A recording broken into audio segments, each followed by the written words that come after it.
Misinterpretation అనుకోండి, misinformation అనుకోండి, false information అనుకోండి, ఏమనుకోండి, it is no road show, it is no procession.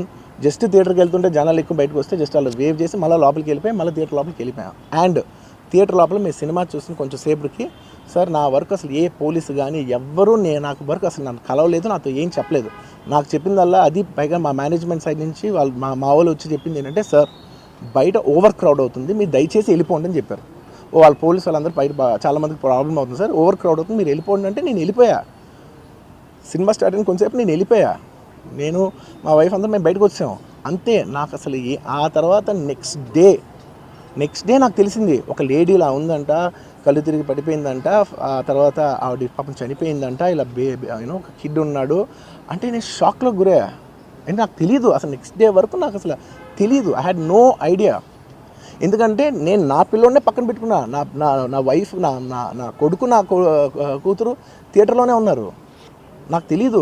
నిజంగా అలా జరుగుండి ఉంటే, నాకు తెలుసుండి ఉంటే నేను వాళ్ళు తీసుకుని వెళ్ళిపోతాను కదా, మినిమం కదా. ఎవరైనా వాళ్ళ పిల్లలు వాళ్ళు తీసుకుని వెళ్ళిపోతారు కదా. నాకు తెలియని కూడా తెలియదు. సరే పిల్లలు వాళ్ళు చూసుకుంటారు, మనం వెళ్ళిపోతే క్రౌడ్ క్లియర్ అయిపోతే, ప్రాబ్లమ్ సాల్వ్ అయిపోతే నేను వదిలేసి వెళ్ళిపోయా. అలాంటిది నాకు తెలిసి కూడా నేను సినిమా చూస్తూ ఉన్నాను, ఇలాంటి ఫాల్స్ అలిగేషన్స్ వస్తే చాలా బాధ వేస్తుంది. పిల్లలు ఉన్నారు సార్, పిల్లలు వదిలేసి వెళ్ళిపోతాను నేను. నా పిల్లలు అంటే ఎంత ఇష్టం తెలుసు, ఎవరైనా ఉంటారు కదా, తీసుకుని వెళ్ళిపోతారు కదా. అలాంటి నాకు క్లూ కూడా లేదు. నేను ఇంటికి వెళ్ళిపోయిన తర్వాత నేను వెళ్ళిపోయిన నెక్స్ట్ డే నాకు మార్నింగ్ తెలిసింది చనిపోయారంటే షాక్ అయ్యాను నేను. షాక్ అయ్యి ఇమీడియట్గా నేను బాస్కు ఫోన్ చేశాను, మా బన్నీ వాసుకు ఫోన్ చేసి, బాస్ ఇమీడియట్గా హాస్పిటల్కి వెళ్ళి వాళ్ళని కలువు, నేను వస్తానంటే సార్ నేను మొత్తం అక్కడ వెళ్ళి సెట్ చేసి వస్తాను, వాళ్ళందరూ ఎమోషనల్గా ఎలా ఉన్నారు ఏంటో మనం ఫస్ట్ చెక్ చేసుకున్న తర్వాత మీరు దిగాలి, ఒక నిమిషం ఆగండి సార్.